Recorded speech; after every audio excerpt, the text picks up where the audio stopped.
Stop slowing us down, Mom. If you want to see that dusty old library, do it on your own. That was my son's voice. Daniel, my only child. The boy I had raised alone, the man I thought I could trust, even in a foreign land. My name is Margaret Lawson. I'm 68 years old, a retired literature teacher from Vermont, and a widow of 5 years. I spent decades lecturing about Homer Sophocles, and Dante, always dreaming I'd walk those very streets one day. And now here I was in Greece, except instead of joy, I was tasting betrayal. We were standing in the square of Nafplio, a sun-drenched town with whitewashed houses and bougainvillea spilling from balconies. But I couldn't see beauty. All I could hear was the edge in Daniel's voice, sharper than the stones beneath my feet. "Daniel, please," I said, my voice cracking in front of strangers who pretended not to stare. I only asked for an hour to see the library. Harper. My daughter-in-law didn't even look up from her phone. Designer sunglasses, glossy lips, the perfect tourist wife. We have reservations at the Cliffside restaurant. Everyone posts about it. We'll lose the table if we waste time here. I muttered, almost to myself, God forbid we miss a photo opportunity. That was it. The trigger. Daniel's jaw clenched the way it had when he was 16, and furious at me for setting boundaries. He stepped closer, eyes like ice. "You know what moms say. Go see your precious library. We'll continue without you." I froze. Did he mean it? Did he actually mean to leave me, his widowed mother, in a foreign town, where I didn't know the language, where I didn't even know the name of the next hotel? He walked toward the rental car without another word. Harper followed, pausing just long enough to let a smile curve across her perfect mouth. "Don't worry, Margaret. I'm sure the locals will help you, if they can even understand you." She laughed, slid into the passenger seat, and slammed the door. The engine started. "Daniel." My voice broke across the square. "Daniel, don't you dare." But he didn't answer. He didn't even look back. The car jerked forward, tires crunching against the cobblestones. I ran a step after them, my sandals slipping on the uneven stones. "Daniel," I shouted again, but my voice cracked thin and useless against the roar of the engine. And then, just like that, they were gone. The car disappeared around the corner, leaving nothing but the echo of laughter that I knew was Harper's. The silence that followed wasn't ordinary silence. It was the kind that swallows you whole. I stood in the square with my purse dangling from my shoulder, my suitcase locked in their trunk, my medication gone with them, the sun pressing down like judgment. For a heartbeat, I couldn't breathe. My knees buckled and I grabbed a stone bench to keep from collapsing. Panic came like a wave. I didn't speak the language. I didn't know the bus routes. I didn't even know the hotel's name. All I had was my passport, 200 euros in cash, and a phone that might as well have been a paperweight without data. Around me, the square moved on. Children chased pigeons, a street musician plucked a mandolin, tourists snapped photos of pastel shutters. Life went on while I stood there, abandoned, invisible, humiliated. My own son had left me behind. I whispered to myself, "No, this isn't real. This can't be real." But it was. The tears came hot, stinging, but I bit them back. The teacher in me, the one who had faced down classrooms of restless teenagers, forced a single thought into order. Don't faint. Don't make things worse. I pressed a hand to my chest, feeling my heart pound so hard I thought it would burst. My body shook, But inside, another part of me, quieter, steadier, was already whispering, "If you survive this moment, Margaret, everything changes." And I wonder to you listening now, have you ever been left standing in plain sight, treated like a burden by the very people you thought would protect you? Because in that instant, in the sunlit square of Nafplio, Greece, that's exactly what I became.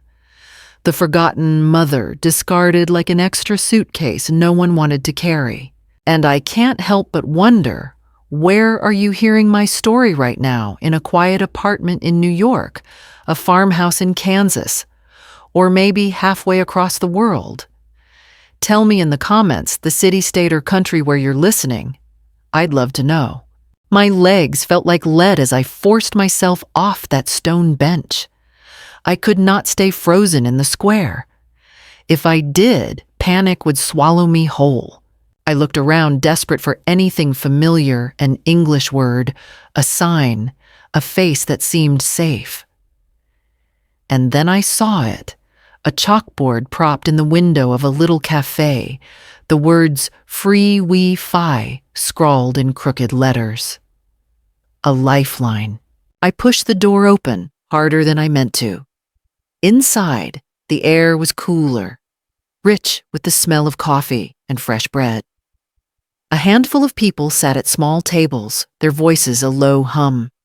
Behind the counter, a young woman with dark hair pulled into a braid looked up. "Yassis," she greeted me, then tilted her head when she saw my expression. I'm sorry," I stammered. "Do you speak English?" She hesitated, then answered a little.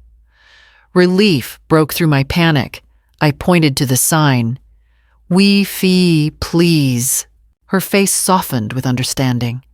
She handed me a slip of paper with the password scribbled on it. My hands shook so badly I almost dropped my phone while typing it in. But then, as the little icon blinked to life connected, I could breathe again. The young woman came closer. "Problem?" she asked gently, her accent careful, her eyes kind.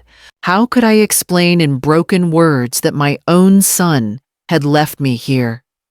That everything I needed was locked in the trunk of a car already miles away? My family. "They go," I said slowly, miming a car driving away. "I need hotel. Tonight." Her eyes widened.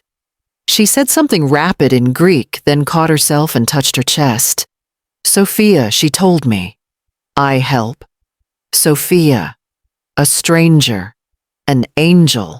She beckoned me toward a table by the window and poured a small glass of water. I sat the cold glass, steadying my shaking hands. For the first time since the car pulled away, I felt something other than fear. I felt the faint stirrings of possibility. And maybe you've had a moment like that too, when a stranger's kindness reminded you that even in your darkest hour, you weren't completely alone. Sophia disappeared behind the counterphone, pressed to her ear, her voice rising and falling in quick Greek syllables I couldn't hope to understand. Every so often she glanced at me, her brows drawn tight, until finally she returned with a reassuring smile. "My cousin," she said, tapping her phone. "Guest house. Small room. Safe. You come." My throat tightened. I wanted to refuse to cling to the last scrap of dignity I had, but what choice did I have? I had no luggage, no hotel reservation, and no one left to call. Sophia guided me out of the cafe and down a narrow street where the afternoon sun threw sharp shadows across whitewashed walls. I clutched my purse like a lifeline, the sound of my sandals echoing on the stones. We stopped before a low building with blue shutters and flower pots balanced on every sill. A woman in her 60s apron, tied snug around her waist, opened the door. Sophia spoke to her in quick bursts, gesturing toward me. The woman's expression changed from polite curiosity to outrage, her hands flying up as she muttered words that needed no translation: disapproval, anger, disbelief. Then she turned to me, softening. "Welcome," she said carefully in English, pressing her palms together as if to seal the word. "Room, safe, tonight." The relief that rushed through me was so strong it made me dizzy. I blinked hard, forcing back tears. "Thank you," I whispered. Minutes later, I stood in a tiny upstairs room with a wrought iron bed, fresh white linens, and a window that looked out over lemon trees. It wasn't much, but to me, it felt like a fortress, 4 walls, that meant I would not have to sleep in the square. Alone at last, I sank onto the bed, my body trembling with the day's weight. My son had abandoned me. My daughter-in-law had smiled as he did it. But here, in a stranger's guest house, I had survived the first night. And as I lay staring at the ceiling, one thought kept circling in my mind. Maybe this was not the end. Maybe this was the beginning of something I hadn't dared imagine. And I wonder, if it were you standing in my shoes, would you call your family back and beg them to return? Or would you take that first terrifying step toward walking away? The next morning, sunlight spilled through the shutters, painting stripes of gold across the small room. For one blissful second, I forgot where I was. Then it all rushed back the square, the car pulling away, the sound of Harper's laughter. But something was different. The panic of yesterday had burned itself out, leaving behind something sharper, steadier. Anger. And under the anger, a spark I hadn't felt in years. Possibility. Maria, the guesthouse owner, served me bread still warm from the oven, cheese, and strong coffee. She spoke little English, but she pointed to me then, to the world outside the window, and said softly, "Free. Free." The word lodged in my chest like a seed. I finished breakfast, straightened my shoulders, and made a decision. I would not sit here waiting for Daniel to call me back like a child who had wandered off. I would not return to his rigid itinerary, to Harper's staged smiles for her followers. I would go my own way. With Maria's help, I bought a ticket at the bus stop down the hill. My hands trembled as I passed over the euros, but when the driver tore the stub and nodded, I felt a surge of victory. 2 hours later, I was in Athens, the Parthenon, rising against a sky so blue it looked painted. I had dreamed of this moment for decades, teaching my students about the birth of democracy, about marble columns weathered by time. But this time, I wasn't rushing to keep up with anyone. I stood as long as I wanted, letting history breathe around me. That night, in a modest hotel near the train station, I booked a ticket to Rome, alone. My fingers shook as I clicked confirm, but when the email arrived with the reservation, I laughed out loud. A laugh of disbelief, of terror, of freedom. I was 68 years old, widowed, betrayed, and alone in Europe. And for the first time in decades, I was making choices that belonged only to me. And maybe you've had a moment like that too, when you finally stopped asking for permission and realized the road ahead was yours to walk.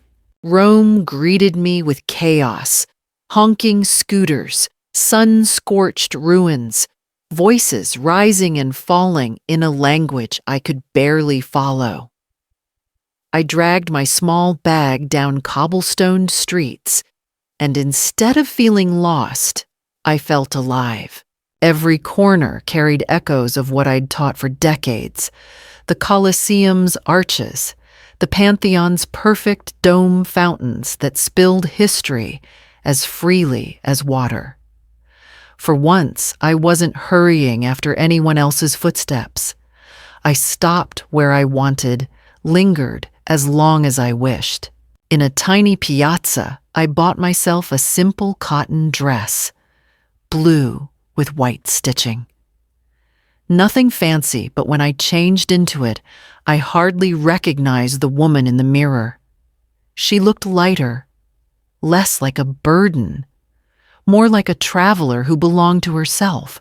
That evening, I wandered into a book exhibition at a centuries-old library. The air smelled of parchment and ink, the voices low reverent.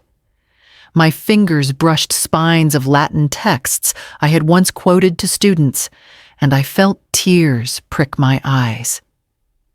Extraordinary, isn't it? The voice beside me was warm, touched with an Italian lilt. I turned to find a tall man in his early 70s, silver hair, swept back eyes alive with curiosity. "Yes," I whispered. "Extraordinary." He introduced himself. Lorenzo Ricci, retired professor of literature. A man who had spent his life lecturing about Dante and Petrarch, the way I had about Shakespeare. Within minutes, we were deep in conversation, our words tumbling over each other in shared excitement. When I mentioned I was a teacher from Vermont traveling alone, now his eyes softened with understanding rather than pity. Alone, he said thoughtfully, can mean abandoned, but it can also mean free. Which one are you? I hesitated. The truth was still tangled. I'm learning, I admitted. He smiled slow and genuine. Then you are alive. That is enough. That night back in my hotel room, I lay awake, replaying his words. Alone can mean free. For the first time since Daniel's car vanished around that corner in Naflio, I began to believe it.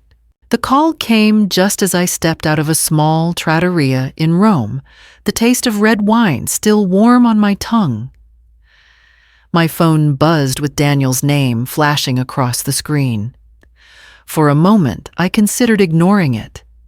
But then I thought, no. If he had the nerve to leave me behind, then I had the right to answer on my own terms.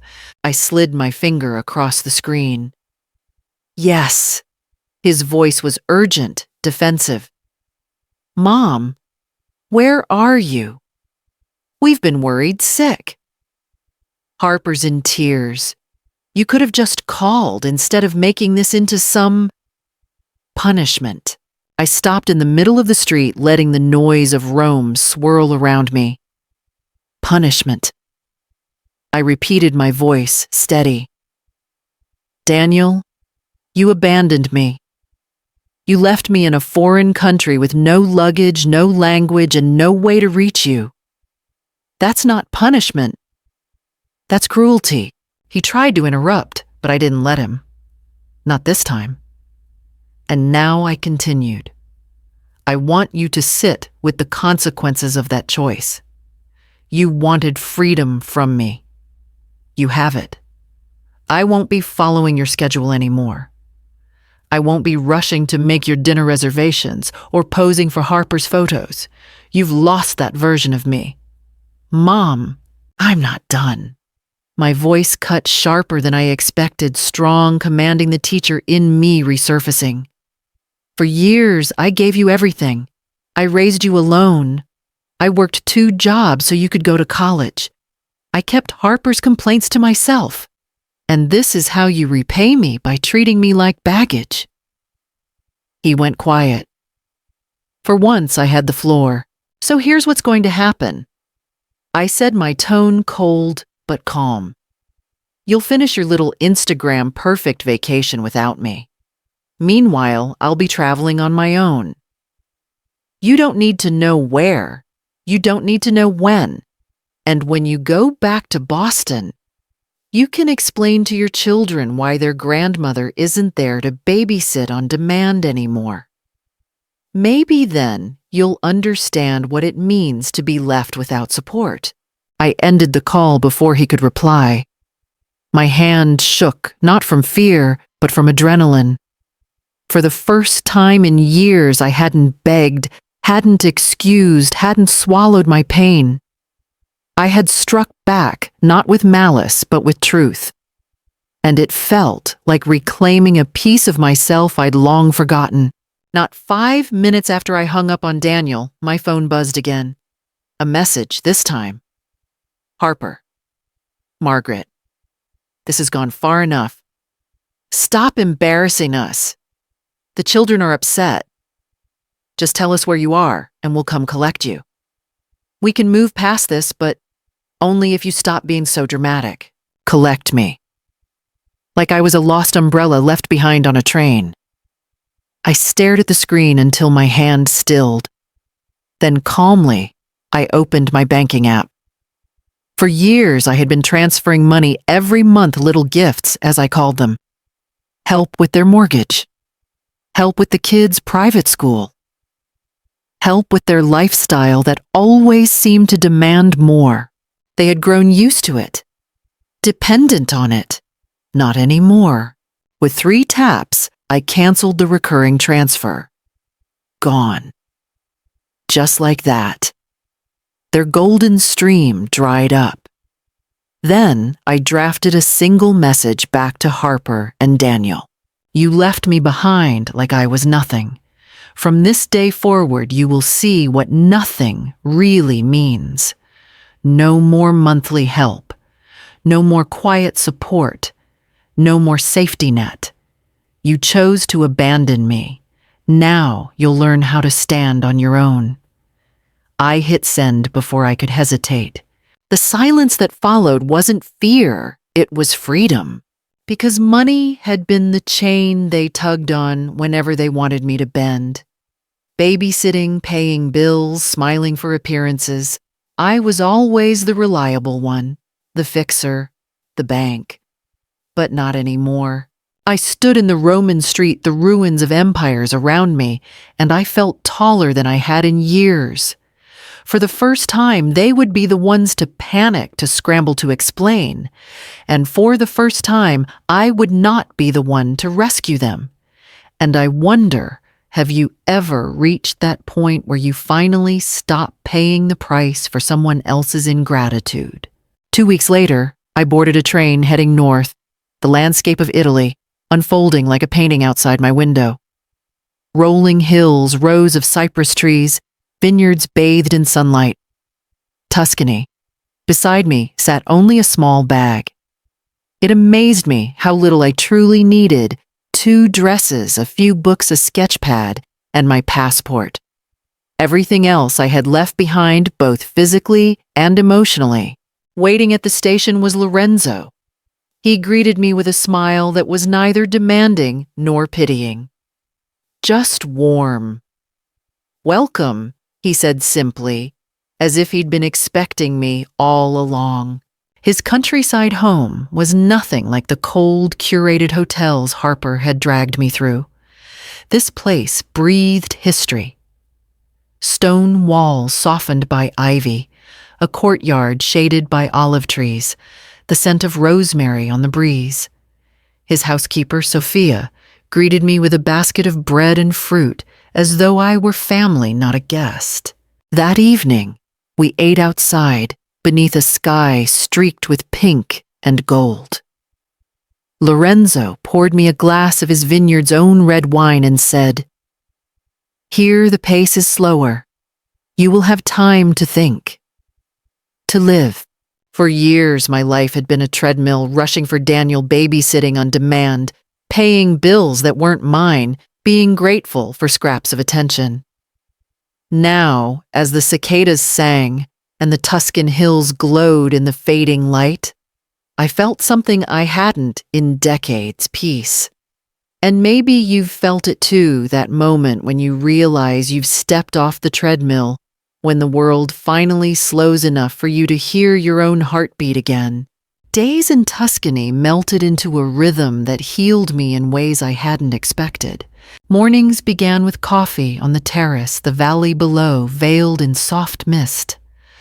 Afternoons were filled with walks among the vineyards, sketchbook in hand, capturing the play of light on ancient stone walls. Evenings brought long conversations with Lorenzo about art history and the meaning of resilience. I found myself laughing again, real laughter, not the polite chuckle I used to give Harper's friends when they dismissed me as Daniel's mom.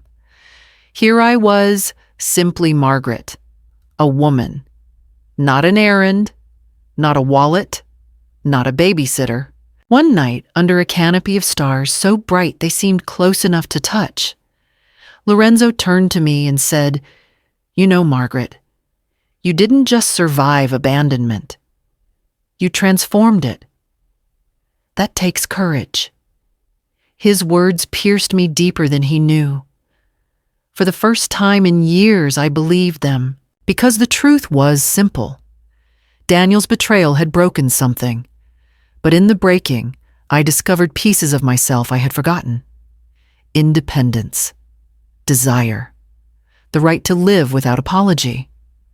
Would I reconcile with him one day, perhaps? But not now. Now I was building a life where my worth wasn't measured by how much I gave or how quietly I endured. And as I sat there, the Tuscan air cool against my skin, I realized I wasn't just starting over. I was starting true. So if you're hearing my story, let me ask you this. Have you ever been pushed so far that you finally chose yourself? Write it down in the comments, because sometimes that one word is where freedom truly begins. When I look back now, I see that the worst wound life gave me, the moment my own son left me in a foreign square, with nothing but my fear, was also the doorway to the richest chapter I've ever known. Sometimes we wait our whole lives for permission to rest, permission to speak, permission to live as more than what others demand of us. But the truth is, no one will ever hand you that permission. You have to take it. And once you do, you realize that freedom isn't about youth or money or even geography. It's about choice. It's about standing firm in the storm and saying, "I am still here. I am still mine." If you're listening to me right now, maybe you've been hurt. Maybe you've been cast aside. Maybe you've been made to feel like you don't matter. But let me tell you, your story isn't over. In fact, it might just be beginning. If my story touched something in you, don't keep it to yourself. Like this video, share it with someone who needs to hear it, and subscribe to Eleanor Speaks so you won't miss the next chapter. And please write in the comments where you're listening from and what part of this journey spoke to your heart. Because here, every voice matters, and yours deserves to be heard.